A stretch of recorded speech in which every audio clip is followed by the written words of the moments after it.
वडील आमच्यावरती कधी कृपा करायचे आणि आमच्या जीवनाचं हित कधी व्हायचं। श्री तुकाराम महाराज तुमच्याकडे आमच्या हिता करता काही एखादं सोपं साधन नाही का? महाराज म्हटले आहे ना, आपुलिया हिता जो असे जागता। महाराज म्हटले आपल्या स्वतःच्या हिता करता आपण जागर राहावं। विठाला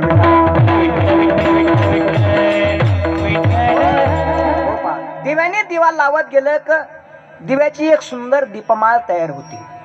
काय काय काय दिव्याने दिवा लावत गेलं की दिव्याची एक सुंदर दीपमाळ तयार होते। फुलाला फुल जोडत गेलं की फुलाची एक सुंदर पुष्पहार तयार होतो।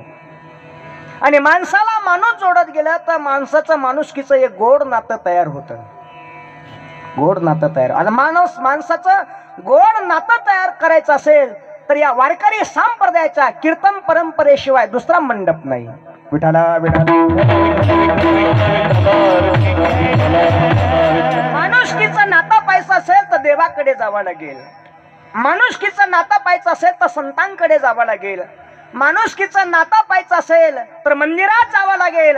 आणि माणुसकीचं नातं कसं असतं हे पाहायचं असेल तर वारकरी संप्रदायाचं या कीर्तन मंडपात यावं लागेल। अरे 18 पगड जातीतले माणसं एकत्र येतात त्याला फक्त वारकरी संप्रदायाचं